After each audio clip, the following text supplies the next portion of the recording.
Sí, es que es el tema de todos los días. Las elecciones generales en nuestro país. ¿Qué va a pasar? ¿Cómo se mueve el tablero político? ¿Siguiente jugada? ¿De qué partido? ¿Alianza será? ¿Cómo se mueven las fichas?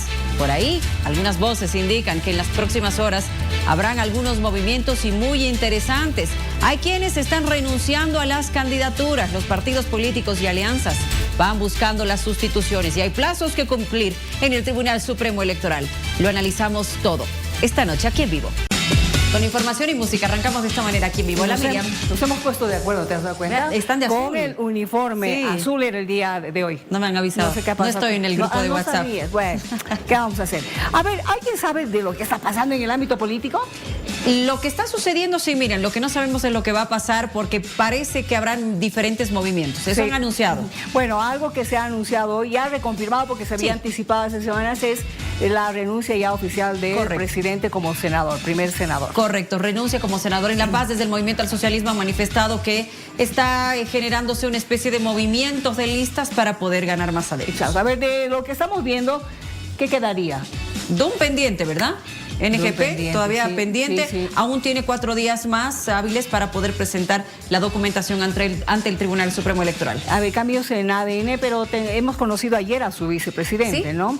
Ahora, evidentemente creo que cada partido ha tenido problemas para llenar su tablero de diputados y de senadores. Muy complicado también para ellos, ¿no? Aún siguen generándose algunos movimientos desde el Tribunal o hacia el Tribunal Supremo Electoral. Así estamos, así está la política en nuestro país y todavía no estamos viendo ese arranque fuerte que deberían tener los políticos ya a esta hora. Mira, y los cívicos se reúnen mañana en el departamento de Tarija. Sí. Evidentemente ha habido una convocatoria para poder analizar la coyuntura y no solamente esta reunión se va a generar, sino también los 9 gobernadores de los 9 departamentos se reúnen también en el departamento de Tarija a la cabeza de Óscar Montes para poder hablar de presupuesto. Exactamente. Ahora, los cívicos están con cierto temor a que las elecciones puedan retrasarse, suspenderse, de que haya una nueva amenaza como se había anticipado hace algunos días, ¿no? Pero habrá que esperar. Analizarán mañana medidas desde Tarija. Estaremos pendientes. Bienvenidos aquí.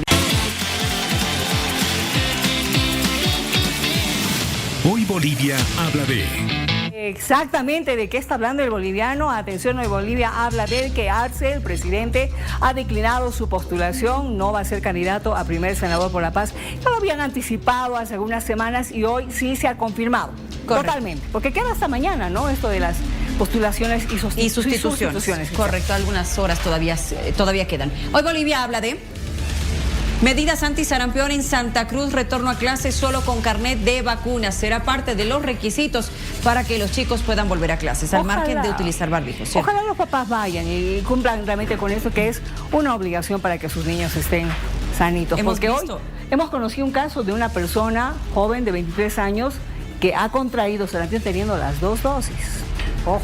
Habría que ver, y por otro lado hemos mostrado, Miriam, centros y puntos de vacunación que tienen las dosis respectivas, pero no hay afluencia de gente. Exactamente. Hoy Bolivia habla de, atención, Mario Cronenbol se retira de la política. ¿Qué ha pasado? Está cuestionando a Evo y Arce, les está responsabilizando del fracaso en el MAS.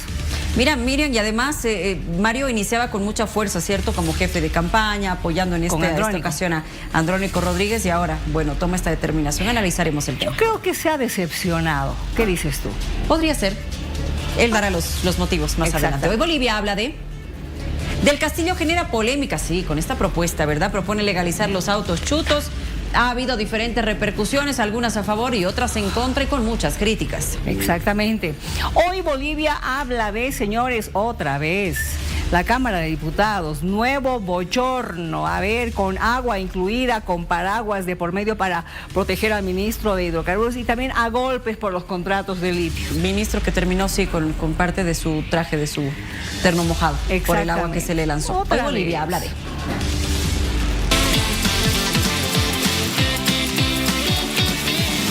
Hoy Bolivia habla de...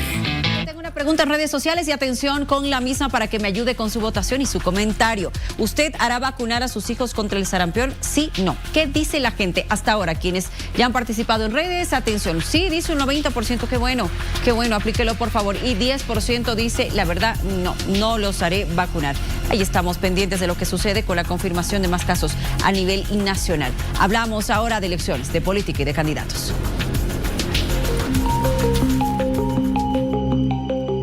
y estamos en esta misión de revertir esta inhabilitación, que la consideramos una inhabilitación temporal meramente, que un informe de la Contraloría es cuestionado por otras instituciones del Estado y una institución del Estado le pide información a instituciones que no tienen nada que ver. Es un desorden total y absoluto, y eso demuestra la desinstitucionalización que hay en este país.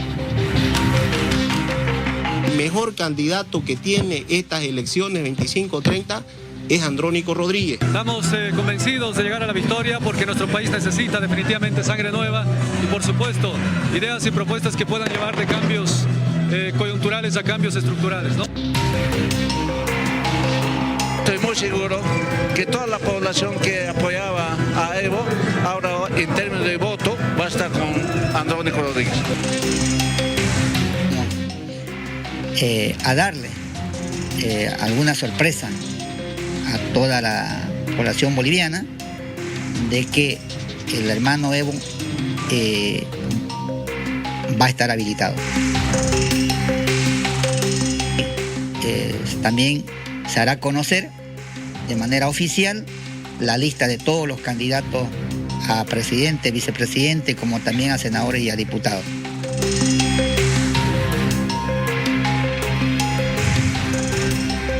Sí, vamos a empezar hablando de candidatos, de alianzas, de partidos políticos y qué ha pasado con estas duplas que en un principio se habían presentado rumbo a estas elecciones.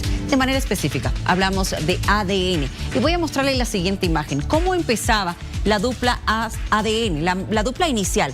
Eran Paulo Forster y Antonio Saravia. Luego, pues, hubo ahí un cambio en el candidato a presidente. Ingresa Pavel Aracena tras que Paulo Forster habría sido inhabilitado. Y ahora se conoció en las últimas horas de la renuncia de Antonio Saravia a la candidatura como vicepresidente y fue nombrado y ya presentado de manera oficial Víctor Hugo Núñez del Prado como candidato a la vicepresidencia de ADN. Antonio Saravia está con nosotros, ex candidato a la vicepresidencia de esta tienda política. Nos acompaña esta noche junto a Miriam y Lorena. Vamos a estar realizándole consultas. Bienvenido. Por favor, cuéntenos su versión, don Antonio. ¿Qué pasó? ¿Por qué renuncia? ¿Qué tal? ¿Cómo están? Bueno, no es una versión mía y hay otra versión de ellos. Hay una sola versión, hay una sola verdad. Y la verdad es que hubieron discrepancias ideológicas, programáticas, estratégicas. No pensamos igual con el señor Pavel Aracena, a quien respeto mucho y él tiene derecho a tener sus ideas, pero no comparto las mismas. Así que la candidatura era inviable si las dos partes, digamos, del binomio no piensan igual, ¿no? Para que la gente tenga contexto, déjame explicarte en un minuto cómo se llegó acá.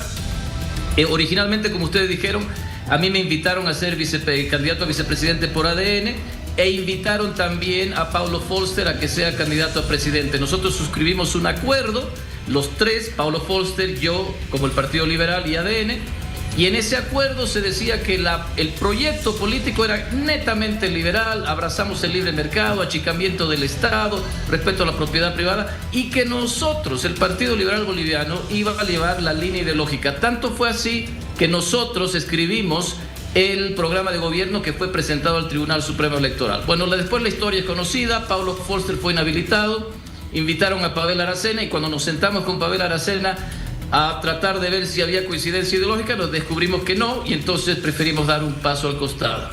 Ayer el señor Aracena nos daba a entender que evidentemente sí, como usted dice, habían discrepancias y que hay algunos puntos en los que no se logró un acuerdo. Incluso nos dio a entender que la postura suya era un tanto radical. Así es, nosotros somos radicales con las ideas y no estamos dispuestos a transarlas ni un milímetro. Por ejemplo, para que la gente entienda cuáles son estas discrepancias ideológicas, nosotros planteábamos, Partido Liberal, que teníamos que pasar de 600.000 empleados públicos a 500.000 primero y después a 400.000. Pavel Aracena y el equipo que tiene, digo, no, es que eso es una masacre, no es cierto, no podemos poner a la tanta gente despedidos. Y nosotros dijimos, pero eso es lo primero que hay que hacer. Si a esta gente le pagamos nosotros el salario de ellos con nuestros impuestos, nos llenan de burocracia, hay que reducir el Estado. Número uno, por ejemplo, ¿no? Digo, número dos, nosotros decíamos que tenemos que privatizar todas las empresas públicas, las que se puedan, porque nadie quiere comprarse equipos y esas cosas, ¿no? Las que se puedan se privatizan y las otras se eliminan. El gobierno no tiene por qué producir ni gas, ni litio, ni papa frita, nada. Entonces nuestra postura es radical ahí, y ellos decían, no, es que probablemente algunas estratégicas se pueden quedar. No, señor, nosotros no pensamos así. Te doy un último ejemplo. Nosotros decimos que la salud y la educación tienen que ser privatizadas, porque es que la salud y la educación pública no han funcionado nunca en la vida de la historia del país.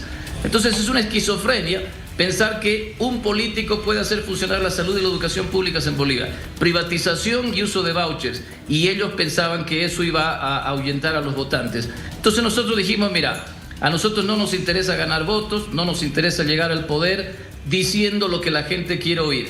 Nosotros presentamos una propuesta que nosotros creemos, nuestra ideología. Si la gente quiere votar por nosotros, excelente.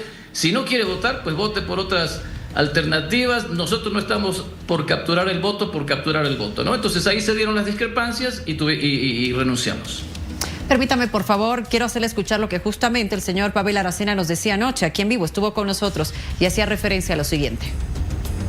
¿Qué pasó con el anterior candidato a vicepresidente? Ha pasado lo que debería pasar en democracia, que podemos no estar de acuerdo, y cuando uno no se siente bien porque no estás de acuerdo, te vas y presentas tu renuncia.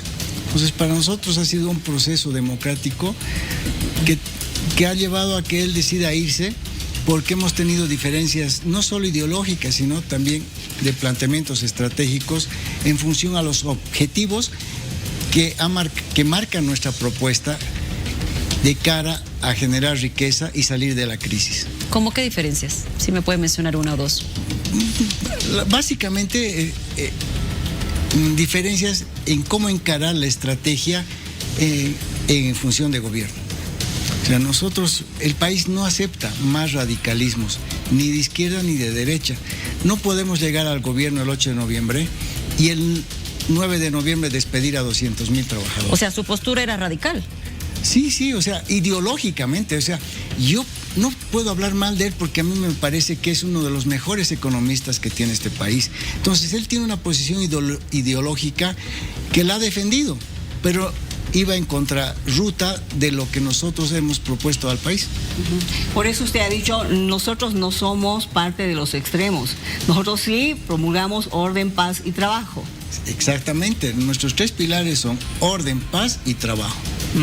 En ese orden, paz y trabajo, ¿qué es lo que propone usted? En ese orden, por ejemplo, es largo de explicar, pero si me lo permites, en tema de orden, acciones concretas.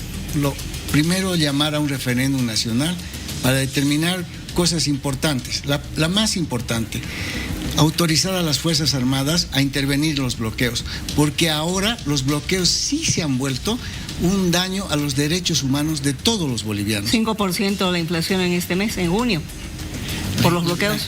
Es que y un perjuicio de $1.800 millones.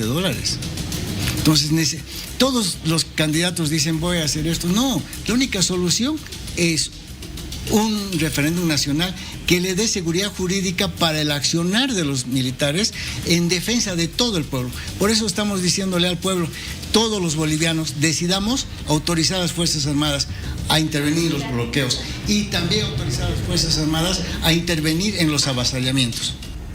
A ver, si me permiten, señor Saravia, yo quisiera saber cómo se siente usted, porque evidentemente ha comenzado con mucha fuerza, siendo analista, analizando la situación política y económica del país y luego siendo evidentemente candidato a la vicepresidencia. Pero ahora, ¿cómo se siente usted? ¿Qué es lo que va a hacer? ¿Cuáles van a ser los pasos que va a dar ahora? Me siento muy bien porque hemos sido consistentes con nuestras ideas. Evidentemente somos radicales. Nosotros venimos a patear el tablero desde un liberalismo radical porque nosotros pensamos y estamos convencidos de que eso es lo que el país necesita. Necesita achicar el Estado, 600,000 empleados a 400,000 empleados, punto. Necesitamos privatizar la salud y la educación, punto, y usar un sistema de voucher porque no funciona. Es decir, no le mintamos más al país con medias tintas. Entonces, me siento muy bien, muy contento de haber defendido esas ideas.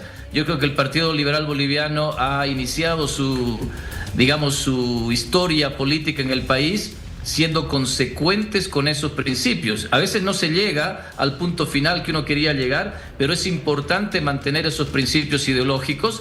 Nosotros probablemente nos vamos a convertir en un partido chico, radical, de extremo, que le plantee estas ideas al país. No queremos llegar al poder por llegar al poder. Queremos patear el tablero con ideas y ese va a ser nuestro rol. Así que me siento muy bien por eso. Y le deseo mucha suerte a ADN en su proyecto, porque han sido muy generosos conmigo. Hacia futuro lo que vamos a hacer es vamos a delinear la nueva, digamos, estrategia nuestra del Partido Liberal Boliviano, donde hay mucha gente muy importante, seria, responsable y convencida de sus ideas. Y vamos a ver qué hacemos hacia las elecciones subnacionales, etcétera. Nos tenemos que dar un tiempo para reflexionar, para hacer las cosas bien y en serio, y ya anunciaremos al país cuál va a ser nuestra posición. Algo que muchas personas se preguntan es ¿qué hubiera pasado con toda esa cantidad de gente que hubiera sido despedida justamente con el motivo de achicar el aparato estatal? ¿Qué hubiera pasado con eso? ¿Hubiera pasado quizás a la línea de los desocupados, sin empleo? ¿Qué hubiera ocurrido con ellos? Bueno, hay formas creativas de hacer esto, ¿no? No somos el primer país que se llenó de burocracia y después se dio cuenta que tenía que reducir su aparato estatal. Hay formas de hacerlo. Nosotros propusimos, por ejemplo, despedir a 50.000 empleados públicos en los primeros 6 meses y así sucesivamente, pero dándoles a cada uno de esos empleados el salario asegurado por 12 meses. Es decir, los señores ya están en su casa, ya están despedidos, pero siguen recibiendo ese salario por 12 meses. Y eso les provee un colchón para que puedan buscar alternativas en el futuro, ¿no? O sea, y tienen ese año. Y eso sí, si me hacen protestas, si están en la calle y están molestando a la gente, se le quita ese beneficio del salario, digamos, gratis por 12 meses. Es una forma creativa de hacerlo para evitar la convulsión social. Y hay otras formas, otros países han delineado otras maneras, ¿no? Entonces se puede hacer. Lo que se necesita es la convicción política y el entendimiento de que un aparato estatal grande perjudica a la sociedad. Muy bien, le agradezco mucho, señor Saravia, por haber hablado con nosotros esta noche. Queríamos conocer realmente su criterio y saber cómo está y lo que va a hacer a futuro. Que le vaya muy bien, buenas noches. Muchas gracias. Bueno, hablemos ahora con parte de la representación del movimiento al socialismo. Está con nosotros ya en conexión Gustavo Torrico, entendiendo también que el movimiento al socialismo, está generando diferentes movimientos en plena campaña con los candidatos que están en representación y ya de manera oficial por el movimiento al socialismo. Ha habido quien en las últimas horas, a raíz de la situación de Jaime Dunn, que aún no define si será candidato o no, definición que tendrá que asumir en las próximas horas el Tribunal Supremo Electoral, y hago referencia a Grover García de manera específica, que decía, bueno, podrían invitarlo al movimiento al socialismo. ¿Qué dirá de esto don Gustavo Torrico como estratega del MAS? Los saludo, bienvenido, buenas noches. ¿Cómo está? Muy buenas noches, un gusto saludarlos. ¿Qué opina de esto? ¿Les cayó bien esa idea, esta propuesta? Mire, primero, ese exabrupto que lanza el presidente del MAS no está nada sazonado. Entiendo la posición de que diga que el movimiento al socialismo se abre a cualquier invitados, etcétera, incluso por estatuto, pero él debe entender que nosotros somos un instrumento político y no somos una casa de diversiones, ni una casa de juegos, ni una oficina del azar, donde estamos jugándonos la suerte en 3 monedas.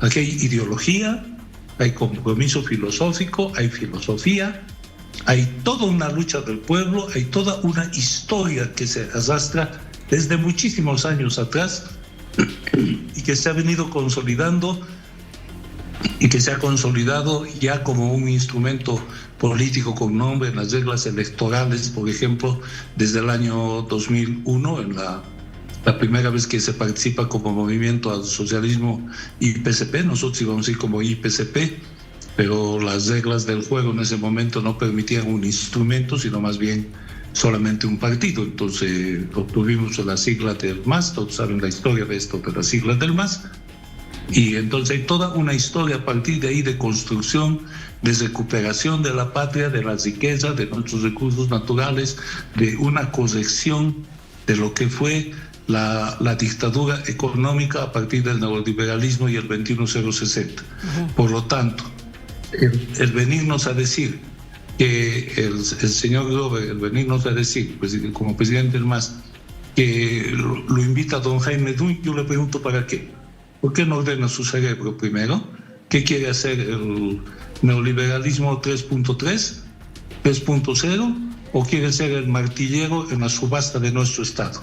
Eso tiene que preguntarse el señor García. Señor Torrico, a ver, hablando acerca de ideología, tomando en cuenta primero de que no solamente ha sido Grover García el que ha dicho que sería bueno que Jaime Dulce venga hacia el partido, lo han invitado también de otras tiendas políticas, pero hablando acerca de ideología, ¿puede usted analizar la ideología que está profesando Jaime Dulce? No le escuché muy bien, está entrecortado su audio. No hay problema, le repito, por favor. Jaime Dun ha sido invitado también a otras tiendas políticas, a otros partidos o alianzas, pero me gustaría que usted pueda analizar la ideología que profesa Jaime Dun, por favor. No, Jaime Dun profesa un neoliberalismo a ultranza, en realidad, en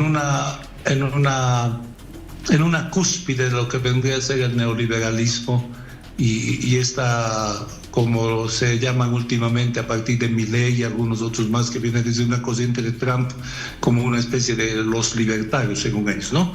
Libertad absoluta, económica, etcétera, etcétera. Entonces eso no compagina, no da con el movimiento al socialismo, no, estamos en líneas diferentes.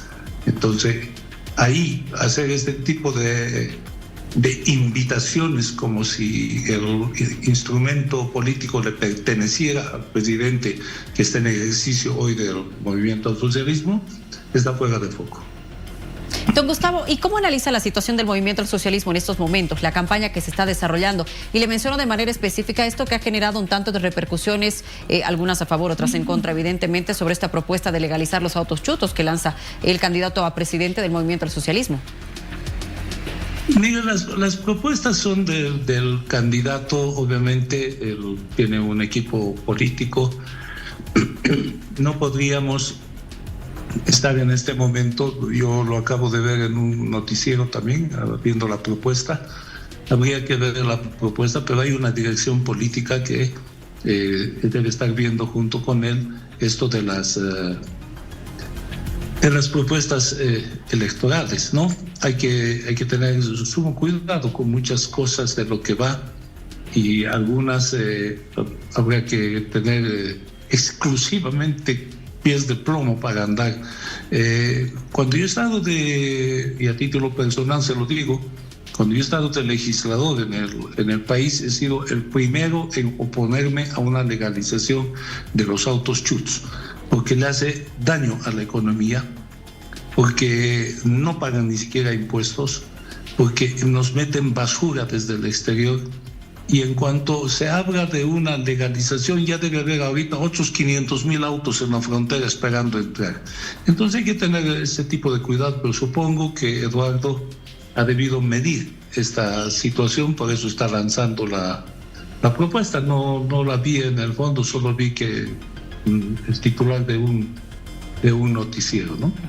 Bueno, al parecer don Eduardo del Castillo también está lanzando otras cuestiones en temas económicos, por ejemplo, que no van con la postura que tiene el MAS, con el pensamiento, la ideología y lo que han hecho el accionar del MAS durante todos estos años. ¿Usted comulga con alguna de ellas? ¿Está de acuerdo? ¿Qué está pasando? ¿Está totalmente alejado del MAS? ¿Tiene otra gente que lo está apoyando? ¿Cómo se está llevando adelante esta campaña? Mira, en realidad yo creo que la campaña de Eduardo todavía no ha despegado, porque no está muy claramente desde donde yo puedo ver el hecho de compatibilizar con nuestro pensamiento, el hecho de compatibilizar con nuestros logros. Obviamente hemos debido tener luces y sombras como cualquier gobierno en la historia y en el mundo, pero hay una historia, les reitero, que nosotros debemos reivindicar. Desde el año 2002, la construcción del Estado plurinacional, la distribución de la riqueza, la creación de bonos, la creación de un seguro universal de salud, etcétera, cosas que ni en el primer mundo se ha visto. Estados Unidos no tiene un seguro universal de salud, por ejemplo, para sus ciudadanos, siendo la primera potencia mundial, y nosotros sí. Entonces, este tipo de cosas hay que verlas, ¿no? Yo, honestamente, estaba viendo algunas cosas. Eduardo es un muy buen candidato, me parece que es muy buen candidato, pero no estamos compatibilizando con la gente el hecho de reivindicar lo que es nuestro y constituirnos en ese espadachín, en ese escudero que tenga que tener el pueblo boliviano para que no se destruya todo lo que hemos logrado construir hasta hoy. Creo que ahí hay una falencia en campaña. Don Gustavo, usted ha estado desde los inicios en el movimiento al socialismo y quiero pedirle su análisis de cómo lo ve ahora, entendiendo que, estamos en plena etapa de elecciones. Sin mencionar cifras, sin mencionar encuestas, aparentemente la aprobación a esta tienda política, al movimiento al socialismo, que ha sido una de las tiendas políticas o los partidos con mayor fuerza en los últimos años, la moneda ha cambiado de cara y ya la situación no es la misma. ¿Qué está pasando en el movimiento al socialismo y si podría existir el riesgo de perder la personería jurídica? No, yo lo dudo. Hay un tema, el movimiento al socialismo tiene una votación dura del 30%, más o menos calculable. Pero esta votación no está siendo despertada. Imagínense, nosotros tenemos o somos ahorita un gigante dormido que no está despertando a la campaña. Casi tenemos el 85% de los municipios, las alcaldías y demás que se responden a la línea ideológica del movimiento al socialismo. Hay gobernaciones, están también las entidades descentralizadas, autárquicas, semiautárquicas, la administración pública, etcétera, etcétera, que se tiene que despertar, se tiene que movilizar. Pero no se va a movilizar ese 30%, no se lo va a visibilizar si es que no le damos las seguridades de lo que estamos haciendo. Porque si estamos como el señor presidente del MAS invitándolo a mi adversario más ultraderechista para que venga a mi lado, obviamente que el pueblo no acepte ese tipo de cosas, ¿no? Pero yo no creo que a la final, el día de la elección, el voto consciente del pueblo, el voto va a votar por lo que considera que es su instrumento. ¿Por qué es su instrumento? Porque con él ha logrado todos estos beneficios que le están diciendo de frente, te los voy a quitar. Porque en cuanto te hablan de cesar, de achicar el aparato estatal, o como el señor Dum, para seguirlos nombrando, te dice que lo va a vender en DEL y va a dar unas boletas al estilo de lo que nos prometió el MNES con la capitalización, ¿no? Darnos un certificado de acción y entonces Entel y EPCD pusieron un montón y ponen un montón de dinero para los bonos. Eso quiere decir que te van a quitar los bonos. La gente entonces tiene que pensar bien. Ya va a empezar, las campañas no han empezado, en realidad yo no veo campañas, solo algunas entrevistitas por ahí, algún discursito de plaza, como el de Andrónico o el de Samuel, algunas cositas, la unidad, que tengo 100 días y no sé qué, pero la propuesta en sí hay que verla ahora. Y la propuesta en sí va a mostrar lo que piensan hacer a este país. No piensen que el país nuestro es como el argentino, que le dices agáchate y te siembro nabos en la espalda y se hacen sembrar nabos en la espalda. No, señores. Aquí bájenle 10 centavos al bono Juan Azurduy o bájenle 10 centavos al Juancito Pinto y vamos a ver cómo ocurre este país. Esta es otra idiosincrasia, somos otro tipo de gente y lo que nos hemos ganado en la calle, a sangre, a fuego y a mucha lucha y resistencia, lo vamos a defender. A ver, sin tomar en cuenta datos, ni empresas, ni nada de aquello, usted me entiende perfectamente, señor Torrico, pero para sacar adelante al movimiento, al socialismo, todavía hay esa posibilidad de que se una Evo con Arce y evidentemente con todos para poder sacar adelante a la SILA. ¿Y qué opina acerca de lo que ha dicho Mario Cronenberg, porque ha responsabilizado al presidente Arce y también a Evo Morales de destruir el movimiento al socialismo? Pero primero vamos por atrás. Mario Cronenberg es un allegado nomás al movimiento al socialismo de la última época, ¿no? Aquí yo dudo de que haya lo óptimo sería que haya una reunificación del movimiento al socialismo. Eso sería lo óptimo, lo excelente. Pero yo dudo de que la parte que está siguiendo al expresidente Morales acepte una de esas cosas, porque fue él el causante de esta debacle en el movimiento al socialismo. Está destruyendo la obra que se creó hace mucho tiempo. Ahora el mismo candidato a senador por Andrónico, Humberto Claros, un dirigente muy esclarecido en política, él también habla de que la unidad debería ser lo que nos haga prevalecer en este tiempo. Fue lo que planteó el presidente Arce, unidad ante todo. Dejó la candidatura por buscar la unidad, pero lastimosamente Evo no aceptó. Y Andrónico quiere aparecer como la virgen en la fiesta, que no quiere saber nada ni del gobierno actual, no quiere saber nada del pasado junto con Evo. Él piensa que la virginidad es un bien en política y no es cierto. Por lo tanto, ahí es donde está medio complicado, pero política es política, hay que esperar todavía y de pronto se logra construir la unidad, no solo con Andrónico, no solo ni con Evo, sino en el mismo campo popular, ¿no es cierto? Con nuestra alcaldesa en el Alto, por ejemplo, con la señora Eva Copa, y bueno, hay otras fuerzas por ahí también que se están disgregando, hay grupos políticos que están ahí y están esperando. Habría que ver si se logra eso, sería lo genial. Pero yo no creo. Pero basándonos en nuestra fuerza, el movimiento al socialismo va a estar hacia adelante. Puede que no gane la elección, eso es verdad. Nadie ahorita la puede ganar, porque los resultados en los que se están y se manejan en las encuestas, hace 3 años que han empezado su campaña, tanto Tuto como Samuel y Manfred, han empezado hace más de 3 años, han venido golpeando sistemáticamente y ninguno logra vencer la bandera del 20. Y es dato de la verdad, ese 19 que tiene Samuel se va a convertir en 14 o 16, con suerte.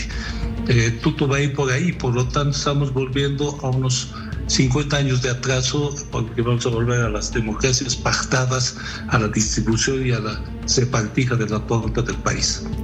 Le agradezco mucho por haber hablado con nosotros. Gracias. Hasta una próxima. Pues servirle, Miguel, un gusto saludar. Hasta luego. Que le vaya muy bien. Don Gustavo Torrico, como estratega del movimiento al socialismo, conversando con nosotros. Puede que el MAS no gane la elección. Nos quedamos con esa frase, sin dejar de lado que puedan existir todavía algún tipo de alianza o acercamientos en política. Todo puede pasar. Analicemos ahora lo que se acaba de decir. Conversábamos con el ex candidato a vicepresidente de ADN, Antonio Saravia, y por otro lado con Gustavo Torrico, desde el movimiento al socialismo. Ahora está Ricardo Paz, el estratega político, para poder conversar con nosotros. De seguro, estado atento y escuchando las intervenciones de nuestros invitados previos. Ricardo, buenas noches. Muy buenas noches, Luciana. Un gusto conversar como siempre contigo y con los miles de televidentes que tienen en su programa. Gracias, Ricardo. Hemos escuchado atentamente o conocemos de tus apreciaciones respecto a la situación de Jaime Dun, que entiendo piensas podía haber funcionado como una especie de dique para que pueda generarse una segunda vuelta. Si Jaime Dun no está, ¿por qué piensas que Andrónico podría ganar en primera vuelta? Te escuchamos atentamente. Sí, mi reflexión parte del hecho, primero, de que el electorado no vota por razones ideológicas o por razones políticas o programáticas, por lo menos no en su inmensa mayoría. Una minoría sí, efectivamente ideologizada, que está interesada en la política, sí puede tener ese tipo de adscripción, pero la inmensa mayoría vota por razones más bien de carácter emocional.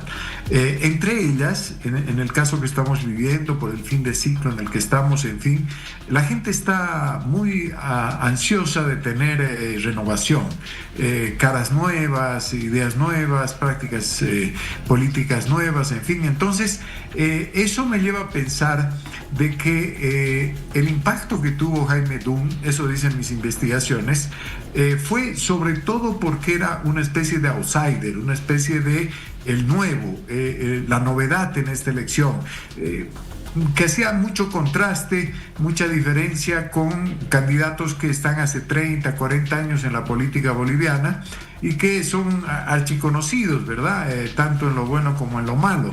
Y que tenían al frente a un joven que pretende mostrarse como renovación, que pretende mostrarse como algo diferente, como algo que está remozando la política boliviana, como es Andrónico Rodríguez, aunque todos sabemos que en realidad él es más de lo mismo, ¿no? Es una especie de vino nuevo en odre viejo, como diría la Biblia. Pero bueno, el hecho de que Dun haya tenido impacto y haya crecido y haya sido un factor importante en esta elección, desde mi punto de vista es porque es la novedad, porque es el outsider. Entonces, yo creo que la mayor parte de la gente que estaba adhiriendo a ese tipo de opción va a ir a lo más cercano, a lo que ve más cerca como novedad, como renovación, y eso es Andrónico Rodríguez, ¿no? Entonces, a mí me parece que si bien se van a repartir, digamos, sus potenciales electores en todos los grupos, mayoritariamente me da la impresión, por lo que dicen mis investigaciones, hacia Andrónico Rodríguez. Ahora todavía está por verse qué va a pasar con el señor Jaime Dum, ¿no? Tiene unos cuantos días más para poder revisar su situación en caso de que sí logre, digamos, salir adelante y lo habiliten. Usted habla de la parte emocional que tiene el electorado. Si ese electorado podría darle su voto justamente porque lo estarían viendo como a un candidato que ha sido víctima de injusticia, por así decir. Bueno, primero buenas noches, Miriam, un gusto también conversar contigo. Bueno, yo sinceramente debo decirte que a mí me parece que lo han inhabilitado ya a Jaime Dum, ¿no? Que lo que está viniendo ahora es estos procesos, digamos, burocráticos, pero que no van a variar el tema de la inhabilitación. De hecho, ya se han cumplido plazos fatales, ¿no? Como el hecho de la fotografía en la papeleta, el calendario electoral avanza, hay el principio de preclusión, etcétera, ¿no? Es lamentable, es muy lamentable que lo hayan inhabilitado por una razón de carácter más bien burocrático, reglamentario. Hubiera sido muy interesante que él participe de esta elección, pero para mí ya es un hecho que él no va a ser candidato, y por eso es que me he animado a hacer este análisis de migración de su voto hacia otras alternativas. Agradecida siempre, Ricardo, por conversar contigo. Te aguardamos en los próximos días de seguro, porque hay todavía mucha tela que cortar rumbo a estas elecciones. Buenas noches. Un gusto, Luciano, un gusto, Miriam, que estén muy bien, cuídense mucho. Igualmente, gracias. Bueno, cívicos se reúnen en Tarija para hablar sobre temas electorales, para hablar sobre la situación de las elecciones. Lorena, vamos contigo, por favor.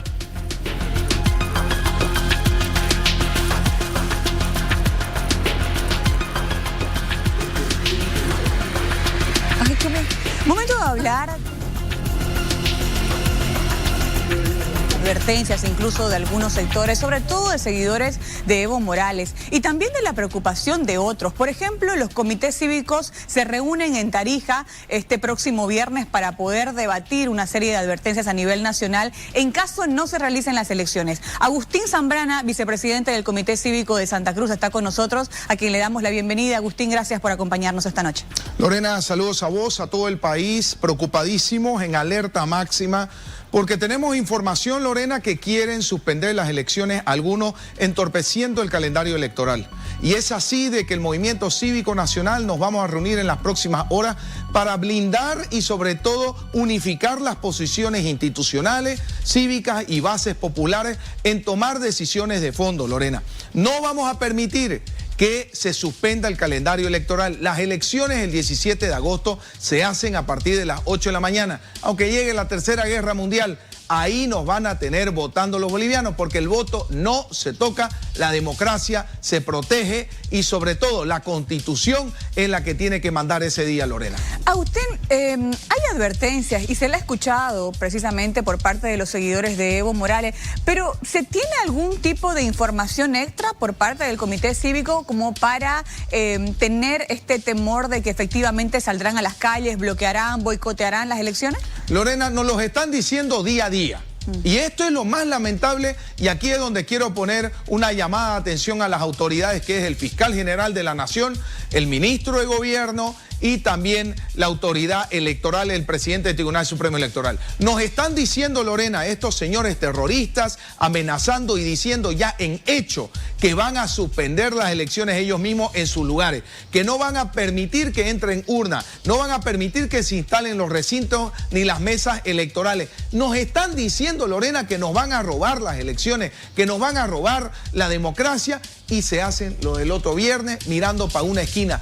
Eso es lo que está mal. Se está ya hoy en flagrancia cometiendo delitos a 4 de ellos. 2 del Código Penal, 2 de la ley electoral, el que está promoviendo que se altere el calendario electoral, el que está promoviendo desmanes dentro de lo que es el ambiente electoral, está tipificado. Por eso, hoy día, los cívicos y mañana en Tarija vamos a exigir de que de una vez por todas se detenga a estos terroristas que están acostumbrados, Lorena, a hacer lo que les canta, lo que quieren, y nosotros los bolivianos tenemos que aguantar sus amenazas que cada día nos están diciendo que las hacen y las terminan haciendo. Nos valieron 5 muertos sus últimas amenazas y eso es lo que quieren hacer en esta suspensión de elecciones que ya nos han dicho las van a hacer, Lorena. Agustín, ¿el Comité Cívico de Santa Cruz va con una propuesta concreta a esta reunión nacional? 100% concreta. Primero, movilizaciones permanentes a partir de esta semana venidera,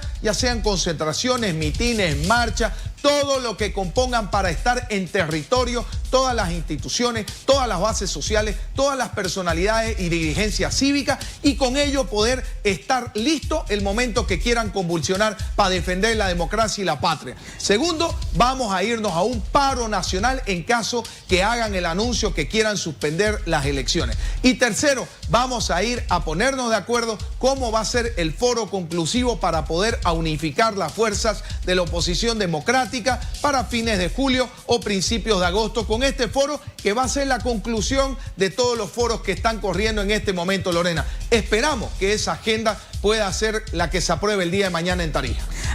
¿No será contraproducente, Agustín, también llevar adelante bloqueos? Imaginamos que serán a nivel nacional, ¿no? Que todos los comités cívicos se plegarán a este tipo de medidas. Sí, Lorena, van a ser movilizaciones que no van a perjudicar al ciudadano. Van a ser movilizaciones que nos van a hacer ver que estamos en las calles listos para proteger la democracia. El momento que sí quieran suspender las elecciones, vamos a reventar las calles. Ya venimos diciéndolo, porque el momento que nos rompan la democracia a través del voto, que se suspendan las elecciones, se acabó, Lorena, se acabó. No hay más vuelta que darle a la situación, porque significa que la ley máxima, el momento máximo, culmine que tenemos los bolivianos de ir a depositar nuestro derecho político para que nos dirija el país, alguien nos los han robado. Ese momento es donde nos tenemos que indignar y salir a las calles todos los bolivianos. ¿El Comité Cívico Nacional está unido? Es decir, ¿estarán presentes todos los comités cívicos de los 9 departamentos? Por la información que tenemos, sí, Lorena, ya están en las últimas horas, han llegado diferentes presidentes. Nuestro presidente cívico, Tello Cochamanidi, hace su arribo también este día viernes a tempranas horas y esperamos que esté todo el completo del Movimiento Cívico Nacional.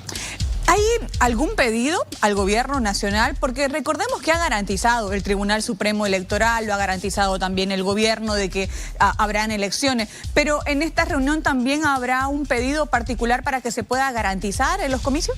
Más que garantizar, exigir que cumpla el ministro de Gobierno la detención de estos señores que nos están diciendo que van a violar las elecciones el 17 de agosto. Nosotros exigimos de una vez por todas que se dé con estas personalidades terroristas que nos están diciendo que nos van a romper la ley. Así que, más que todo, también decirle que no tengan la tentación de hacer ya el plan que sabemos, que están alistando la posible sucesión constitucional para que con ello puedan ganar 90 días y llamar a elecciones. Eso no está en debate. Si hay sucesión constitucional, señor Luis Arce, David Choquehuanca o Andrónico Rodríguez o señor Yurra, igual el 17 de agosto se hacen las elecciones, porque ya sabemos que ese es uno de los planes que tiene el socialismo hoy día, que nos tiene totalmente colapsados, en crisis y destruidos a los bolivianos, Lorena.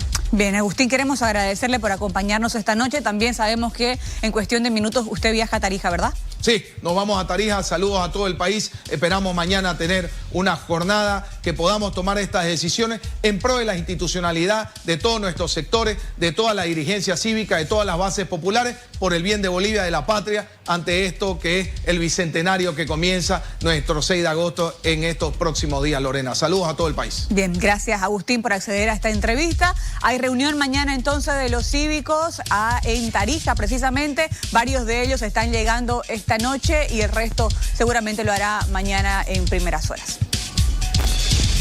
Bueno, pero queremos conocer otras apreciaciones también del movimiento cívico a nivel nacional y es por ello que le damos la bienvenida esta noche a Jesús Gira, presidente del Comité Cívico de Tarija, los anfitriones de este encuentro, y a Apolinar Rivera, presidente del Comité Cívico de Cochabamba, en el afán de conocer si es que hay un lineamiento nacional con respecto a las medidas que tomará el movimiento cívico a nivel nacional. Hace instantes escuchábamos lo que decía el vicepresidente del Comité Cívico de Santa Cruz con respecto a las medidas. Santa Cruz va con una determinación específica que es realizar una serie de bloqueos, de paros en las ciudades del país. Saludo por favor a Jesús Gira, presidente del Comité Cívico de Tarija, y a Apolinar Rivera, presidente del Comité Cívico de Cochabamba. Buenas noches.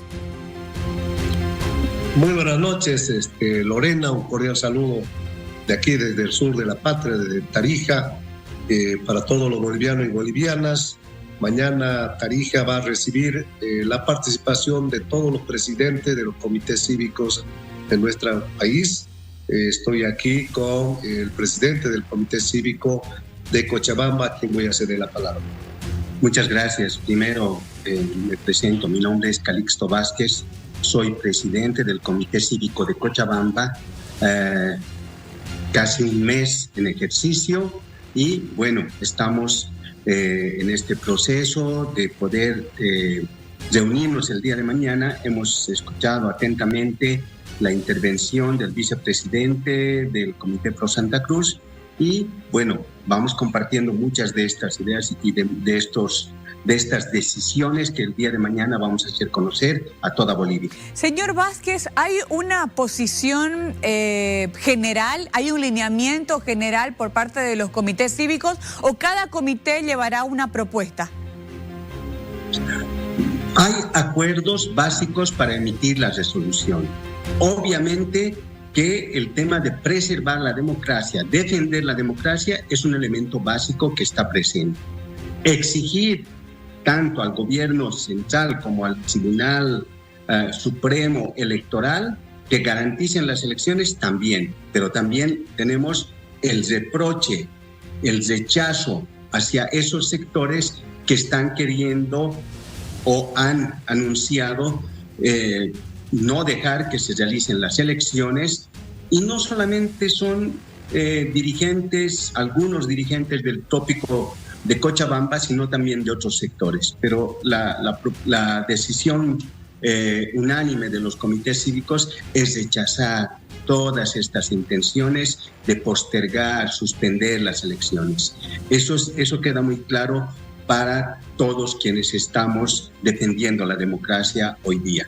¿Cómo se encuentra, señor Gira, el movimiento cívico a nivel nacional? ¿Está fortalecido? ¿Está unido? ¿Serán los cívicos de todo el país, de los 9 departamentos que estarán presentes, o algunos no formarán parte de este encuentro? Yo quiero manifestar a todos los bolivianos y bolivianas que el movimiento cívico de nuestra patria es el único movimiento que siempre ha estado trabajando, precautelando y haciendo el tema de pronunciamientos referentes a cuidar lo que viene a ser el sistema democrático, de cuidar la libertad, de cuidar los derechos y garantías constitucionales de todos los bolivianos y bolivianas, y dando justamente propuestas en estos momentos tan difíciles que está atravesando nuestra patria.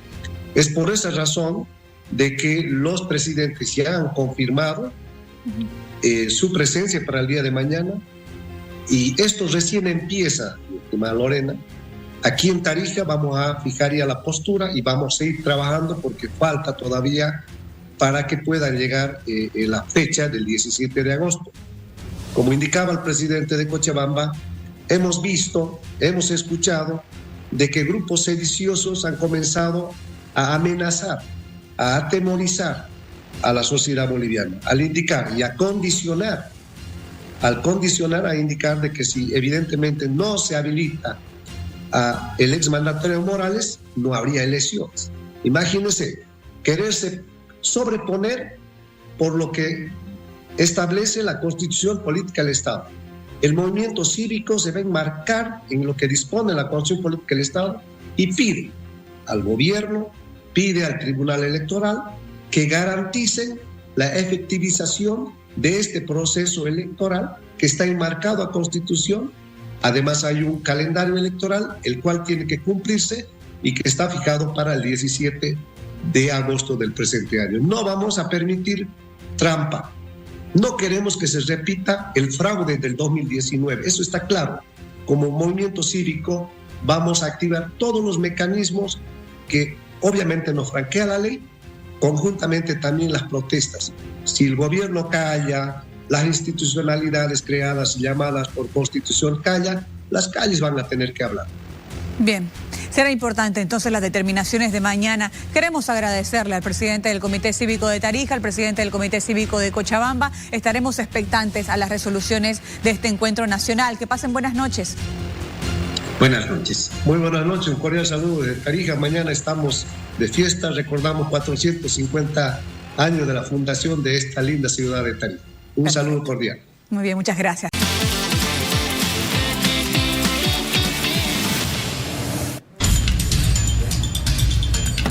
A ver, hacer una tesis, ¡ay, qué complicado! A veces uno le lleva años, o puede llevarle hasta 6 meses, lo más rápido, ¿no es cierto? Pero hay que hacerlo, evidentemente, para tener tu título, porque sin título no existes. No existes, y eso es verdad. Uno tiene que esforzarse lo máximo, por lo menos... ¿Puedo decir esto? En mi época... Claro, es que el esfuerzo era diferente. Era totalmente, ¿cierto? Tenías que tragarte libros y libros y libros para poder hacer tu tesis, ¿no? Con un planteamiento, un marco teórico, etcétera, etcétera. Y tener además un tutor para que te pueda guiar. Exactamente. Exacto. Que te ayude con esas temáticas un tanto complejas y a guiar el camino que va a seguir tu tesis. Bueno, pero ahora hay inteligencia artificial, ¿no? Exacto, pero ¿hasta qué punto la inteligencia artificial te puede ayudar? O deberías usarla. Exactamente. Ética, ¿cierto? Bueno. Vamos a hablar justamente de esto y tenemos acá a nuestra querida Lucy. Ella es tesista en este momento. ¿Estás realizando tu tesis? ¿Cuánto tiempo ya estás realizando tu trabajo? Legalmente desde enero de este año. Estoy en mi maestría de comunicación política de la Universidad Mayor de San Andrés y te dan un respaldo de tener talleres que te ayuden en la tesis, porque, bueno, por estadística, la mayoría de las personas desean tener su título no solo por egreso, pueden egresar, pero ya el proceso de la tesis es donde muchas personas ya deciden dejar. Es que es complicado, ¿no? Porque te absorbe bastante tiempo, quieras o no. Claro. Pero es cuestión de organizarse también. Sí, muchos hemos podido. ¿Por qué no va a poder la gente ahora? Más si tiene herramientas diferentes en esta época, como la inteligencia artificial. Y aquí vamos a ingresar contigo en este tema. Lucy, por favor, ¿qué tanto se puede utilizar la IA o el chat GPT para poder avanzar en una tesis? En una tesis creo que bastante poco, pero sí es un gran respaldo para poder, no sé, hacer revisiones técnicas, hacer consultas que tú tengas, ver temas de redacción. No todas las personas tienen las habilidades de redacción, ¿no? Y a veces se quedan trancados porque no saben cómo expresar sus ideas. Entonces, ChatGPT u otras inteligencias artificiales te ayudan y eso es innegable. Yo creo que decir que no lo están utilizando los jóvenes o no lo están utilizando las personas que están en este paso es tapar el sol con un dedo, porque si lo usan. La diferencia es hasta qué límite pueden usarlo para que la IA no sea quien reciba el título, sino tú, ¿no? Exacto, es que ahí viene el tema de la ética, ¿no es cierto? Hasta qué punto tú deberías dejar que la IA haga tu trabajo, pero en realidad tú acabas de decir algo que es importante, ¿no? Hay quienes agarran tal cual, fielmente lo que dice ChatGPT, lo ponen en su trabajo y eso no está bien. Claro, claro, y hay un error porque nosotros creemos que cuando tú das un comando a la inteligencia artificial, textualmente le dices lo que quieres, te lo va a hacer literalmente. Claro. Muchas veces sí acierta, pero en otras hay que tener todo el cuidado necesario de revisar qué está diciendo, revisar si va de acuerdo a lo que tú estás planteando. Muchas veces mete de su propia cosecha que ni siquiera tiene sentido, entonces... No va con lo que estás haciendo. Exacto, no vale copiar y pegar, sino siempre hacer una revisión, ni siquiera una revisión para copiar y pegar, sino leerlo y a base de tu propio criterio ya empezar una narración, ¿no? Ahora, Lucy, dime, ¿la IA está en capacidad de poder generarte una tesis completa? Si la sabes utilizar bien, sí te la puede presentar, pero vas a encontrar muchos fallos. ¿Por qué? Porque la IA, digamos, tú le puedes pedir específicamente tus objetivos, tu marco teórico, incluso qué autores puedes citar. O sea, no es que incumplas en código ZAPA o derechos de autor, pero al momento de tú hacer tu defensa de tesis, se va a notar una gran diferencia en la narrativa que está utilizando tu tesis. Claro, y en la forma como hablas tú, cómo te expresas. O cómo lo defiendes. Claro. Porque ahí es donde más se da cuenta. Y no solo eso, sino que también ahora hay herramientas que también están con inteligencia artificial que detectan cuánto de porcentaje tiene tu documento de IA. Entonces ya no se vale copiar y pegar, porque tu tribunal puede pasar tu documento en esta misma inteligencia artificial y decir es un 90% realizado por esta inteligencia. O sea que sí se puede revisar. Sí, existen herramientas para poder revisar. ¿Te acuerdas que hace un tiempo yo te decía que hay docentes incluso que preparan sus clases pidiéndole al chat GPT que lo haga? Sí, claro. Y que yo te dije que me parece una barbaridad. Pero a ver, estamos ahora con un docente para ver qué opinión tiene de lo que acabas de decir, Lucy. Estamos con don Antonio Vargas. ¿Cómo está? Muy buenas noches. Muy buenas noches. Antonio. Un gusto estar nuevamente en Bolivisión. Bueno, estoy escuchando con mucha atención lo que dice el estudiante. Y evidentemente tiene mucha razón en varios puntos. Y lo que haría falta ante una realidad que es absolutamente tangible, que es la utilización de la inteligencia artificial, es un protocolo, vale decir un conjunto de reglas que formalicen la utilización de la inteligencia artificial y que se encarguen de la transparencia, se encarguen de la ética, se encarguen de establecer aquello que es permitido, aquello que no es permitido y qué es lo que debería ser sancionado en la universidad. Evidentemente los estudiantes cada vez más utilizan la inteligencia artificial en sus trabajos, en sus búsquedas, pero hay que dejar esto absolutamente claro. La inteligencia artificial es un asistente, no es un autor. El autor sigue siendo uno, siempre. Y es en ese sentido que cuando decía el estudiante hay que revisar, no solamente hay que revisar, sino hay que darle coherencia. Y el documento tiene coherencia y tiene un estilo propio. Cada uno tiene un estilo al escribir y es un estilo que trasciende y que es muy fácilmente perceptible en un documento académico, por una parte. Por otra parte, si es que la inteligencia artificial hiciera una tesis completa, que no dudo puede hacerlo, el asunto es defenderla, ¿no? Porque, por ejemplo, en el marco teórico en una tesis es una hábil conversación entre autores y eso naturalmente puede estar hecho, puede estar escrito por inteligencia artificial. Pero algo que no va a poder hacer la inteligencia artificial es defender de manera oral aquello que está escrito en un texto.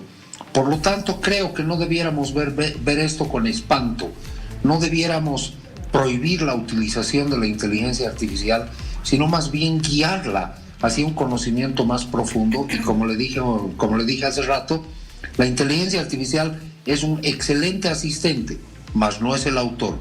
El autor siempre va a ser un ser humano. Pero, Antonio, sí, yo entiendo muy bien lo que nos dice, pero ¿cómo logramos medir aquello? Tarea del docente, tarea de la misma ética del estudiante, poder entender que sí, es un asistente muy útil, pero bueno, lo importante es lo que está acá, en la cabeza de uno. Bueno, hay mecanismos para poder detectar si se trata de una copia de la inteligencia artificial, pero más allá del mecanismo que hubiera, cualquiera que esté fuera, yo creo que es muy importante formar a los estudiantes en principios éticos y en principios deontológicos sumamente bien fundados, de tal manera que sea el propio estudiante o el propio docente o aquella persona que utilice la inteligencia artificial quien con honestidad reconozca hasta dónde ha sido la participación de la inteligencia artificial y hasta dónde es de su propio cuño. Esto es muy importante y se aleja completamente de cualquier mecanismo de control externo. Yo creo que el mejor control que podemos tener es el interno y habría que trabajar en aula con este criterio, habría que trabajar inculcando a los estudiantes la responsabilidad ética y deontológica que no es nueva. Si ahora la inteligencia artificial nos permite la inmediatez, nos permite la rapidez, yo tengo memoria de muchos trabajos de investigación que han sido detectados antes de que aparezca siquiera la computadora personal como plagio. Y entonces esto siempre ha habido. Entonces yo creo que no habría que verlo con tanto asombro, sino de una manera más natural. Vale decir, aprender a manejar de manera adecuada la inteligencia artificial para poder ahondar todavía más en el conocimiento. A ver, Antonio, me hablas de principios éticos y deontológicos que los vamos aprendiendo en la carrera, por ejemplo, pero voy ahí un poquito más allá. ¿Debería haber alguna normativa para que podamos utilizar la inteligencia artificial y realizar este tipo de trabajos que son importantes, por ejemplo? Qué interesante tu comentario. Fíjate, es lo que te decía a un inicio. Esto debería tener un protocolo. Un protocolo es un conjunto de reglas que rigen para una actividad. Hay un protocolo de investigación, hay un protocolo que siguen los médicos para operar, hay un protocolo que siguen los ingenieros para hacer un cálculo estructural. Siempre hay un protocolo. Y nosotros en la universidad, lejos de asustarnos de la inteligencia artificial, deberíamos trabajar en un protocolo. En un protocolo que lógicamente pueda guiar los esfuerzos, conducir los esfuerzos dentro de un rígido marco ético y deontológico. Lucy, ¿qué opinas de todo lo que está diciendo el profesor, el docente Antonio? Creo que concordamos mucho. Un saludo a docente Antonio, también de Comunicación Social de la Universidad Mayor de San Andrés. Creo que es bastante importante que como universidad y como sobre todo nuestro sistema político boliviano y educacional podamos crear estas normativas, porque hay otros países ya que están mucho más avanzados en estos temas, que incluso ya te permiten citar a la IA en tus trabajos, ¿no? Como si fuera un autor. Entonces, ver la inteligencia artificial más como una ayuda extra que te puede ayudar a suprimir tareas básicas, pero como lo mencionaba y creo que igual lo cito en APA, no se puede hacer que la inteligencia te lo haga tu trabajo, ¿no? Sino tiene que ser un respaldo que te pueda apoyar, pero que no haga todo el trabajo. ¿Se pone en desventaja aquel estudiante que no puede utilizar por algún otro motivo la IA? No creo que en desventaja, porque aún los humanos podemos hacer nuestras tareas funcionales y básicas, como hacer y razonar y tener un pensamiento crítico, pero sí te ayuda bastante a suprimir ciertos pasos y evitar perder el tiempo. Por ejemplo, en una gráfica, sacas estadísticas, tú haces en tu diagrama, utilizas aplicaciones, pero ya directamente a la IA le dices, quiero una gráfica, una torta con estos porcentajes, ya te lo genera la imagen, entonces te has quitado unos 20 minutos de trabajo en 2 o 3 minutos con la inteligencia, ¿no? Entonces es necesario que tú también sepas utilizar los comandos para que puedas trabajar de una manera más ética, pero que también te pueda respaldar en algunos trabajos. Gracias, Lucy. Antonio, por favor, el último comentario apelando a su experiencia y dirigiéndose, por favor, a la comunidad estudiantil y a los próximos profesionales. Muchísimas gracias. Bueno, creo que coincido plenamente con la estudiante. Debemos ver esto con naturalidad, no debemos asombrarnos, debemos guiar a los estudiantes de una manera mucho más proactiva y que solamente reactiva hacia la inteligencia artificial, y es muy importante que utilicemos la inteligencia artificial dentro de los límites que están permitidos en la propia investigación. Y sí, evidentemente un estudiante o un docente que hoy no esté al mismo paso que la tecnología está en una profunda desventaja. Por lo tanto, el conocimiento de la humanidad avanza siempre a pasos agigantados, y lo que debemos hacer, estudiantes y docentes, es precisamente estar actualizados para no dejar de ninguna manera que el conocimiento se estanque, muchísimo más en nuestro país, que necesitamos a gritos el componente investigación más desarrollo. Muchísimas gracias por habernos acompañado, Antonio. Buenas noches. Lucy, de igual manera. Gracias. Buenas noches. Estaremos atentos a los resultados de la tesis. Eso. Que sea un 100. Gracias. Tenemos una entrevista exclusiva con una artista de renombre a nivel internacional. Muy boliviana. Miriam, contigo. Gracias. No sabes el lujo que tenemos hoy. Estamos recibiendo. ¿Escuchan esa voz? Es una voz de ángel, ¿verdad? Del ángel que tenemos en Bolivia, que es la señora Luzmila Carpio. Me ha pedido que la tutee, la voy a tutear, querida Luzmila. Gracias por estar con nosotros. Y le voy a pedir también a mi compañera para que nos acompañe en un ratito más y esté con nosotros, porque realmente queremos primero agradecerte por estar acá. Su rostro expresa cada una de las palabras que salen de su boca con esa melodiosa voz. Sientes todo lo que cantas. Bueno, tratamos de hacer todo lo mejor, ¿no? Porque siempre estoy con la naturaleza, escuchando cada pajarito que llega. Y desde el 2019 les cuento que, porque tengo una casita en Obrajes, cerca a la Católica. La única casita ahora con arbolitos, ¿no? Ah, porque hay mucho edificio ahora ahí. Sí. Entonces, en esa casita ha venido un colibrí a saludarme. Una mañana cuando me despierto, voy a hurgar las plantas y viene un colibrí y me da vuelta 2 veces. No podía creer, no sabía si arrodillarme o qué, un colibrí. Y desde aquel momento tengo colibrís. ¡Qué bonito! Y que les llamo y que vienen. Estás en paz con la bien naturaleza. Bonito, muy bello, ¿no? Estás en paz con la naturaleza. Sí, hermoso, hermoso. Desde ese momento este disco ha tenido muchas repercusiones, hasta un chanchullito me he traído para decirlo, a ver, ¿no? Cuéntalo. Mira, ha sido un tiempo de gratitud. Esta revista, que es muy antigua y también es un sitio internet, creo, de Billboard, ¿no? Ha sido, me ha incluido entre los 50 personalidades más influyentes de la música latinoamericana. Es este disco, Intihuatana. Lo voy a levantar. A ver, sí, por favor, sí. Y luego gané el premio Songlines el 2024, categoría Américas, siempre con ese, ¿no? Y los medios de Rolling Stone, BBC, El País, Dasset, Folklorham. Te ha hecho un homenaje a la BBC el año pasado. Sí, reseñando este álbum Intihuatana, El Retorno del Sol. Entonces, estos reconocimientos no son solo para mí, sino para toda nuestra Bolivia.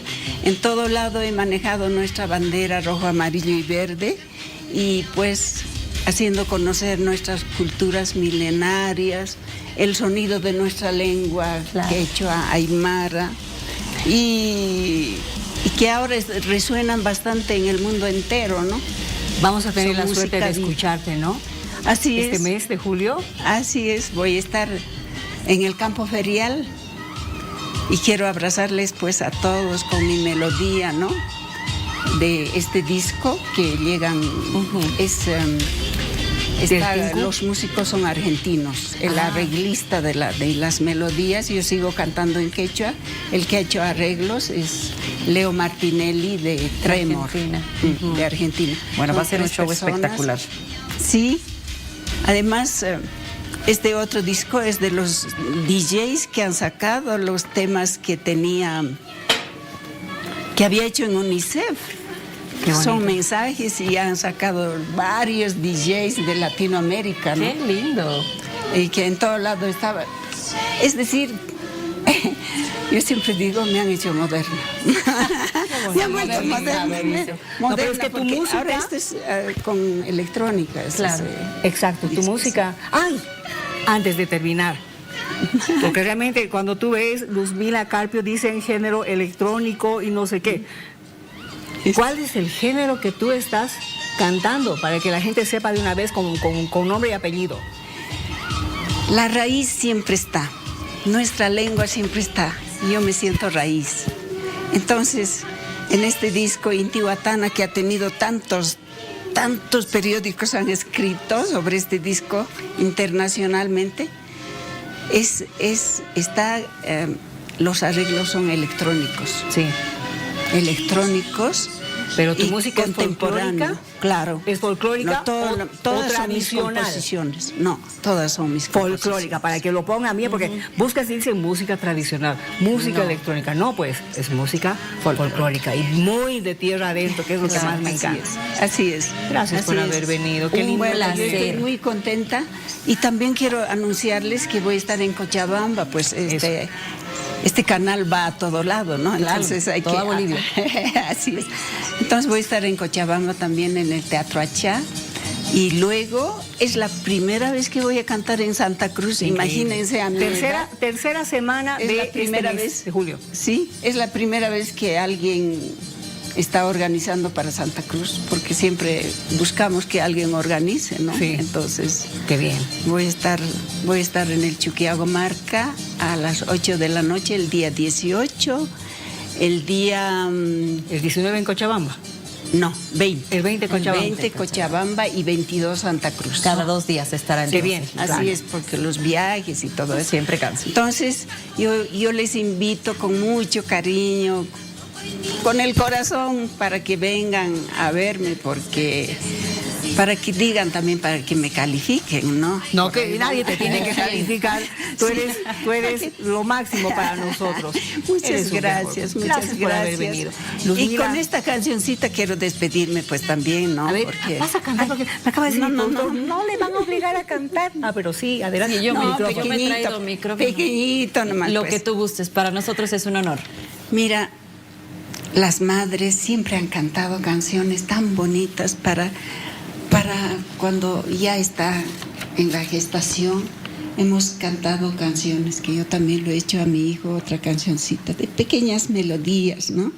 Con mucho amor. Entonces dice así: patitam, patitam, parram, parram, parita, y pascanita, patita, y cata, cata, catita, y pascanita, patita, patitam, patitam, parram, parram, parita, y pascanita, patita, y cata, cata, catita, y pascanita, patita. Ay, ovitay, tusu chikuikiña, kunanka, sayaita, yachanaykitiyan, puririna, rinaykitiyan, ya, papapachichipa, ya, abuelita, pamusyan piritawan, tantatawan. Pascaninitin, pascaninitin, pascaninitin. Pascaninitin, pascaninitin, pascaninitin. Pascaninitin, pascaninitin, pascaninitin. Pascaninitin, pascaninitin, pascaninitin. Pascaninitin, pascaninitin, pascaninitin. Pilpinto hina pawarinki wawitay, yachay wasiman rinki. Ñawirita qillqayta sumaq yachanki wawitay. Pushkita pushka, pushka nanitay. Pushkita pushka, pushkita pushka, pushka nanitay. Pushkita pushka, pushkita pushka, pushka nanitay. Pushkita pushka, pushkita pushka, pushka nanitay. Ananay wawita, ananay.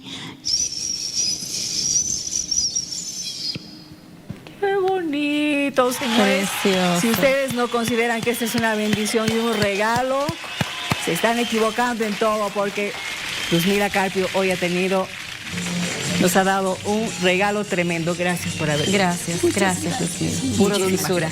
Sí, pura dulzura. realmente. Gracias, un placer.